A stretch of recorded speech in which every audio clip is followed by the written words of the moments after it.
Yeah, I think your name's important. I mean, I passed a place today that was a tire service. I don't want to say the name, but it didn't make sense. And I have people in my industry that their business name has nothing to do with what we do. So I'm baffled by it. I'm not going to look for that business naturally. Very important. I tell people when you're creating a name, think of something that's kind of catchy. I always recommend people not to use your name.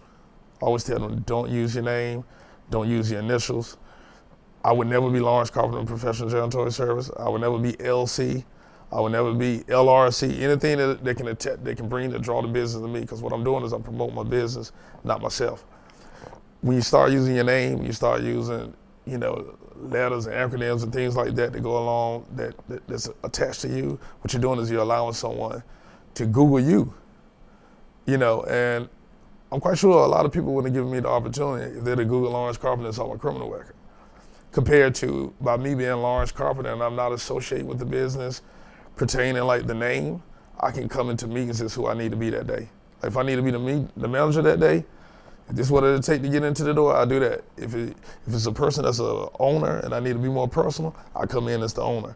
And I just think that's very, very important. Not to attach your name, your personal name, especially being a person with a criminal record. Don't attach a personal name to your business. Not right off the front. People say, I don't think a name is that important as to the name tied to your message. And what I mean by that, M&M's, for example, if we didn't know it was a candy, if you just say M&M, like, what is that? It doesn't say what it is. But a lot of people, they say, well, hey, AJ's painting, AJ's landscaping. And I get that. But, you also have a motto, you also have a slogan. So how did M&M say what they were? Well, M&M's, melts in your mouth, not in your hand. The problem is that it did melt in their hand. It did melt in your hand, so they had to take that slogan down. But if you look at, like, Papa John's, for example, it doesn't say anything about pizza, Papa John's.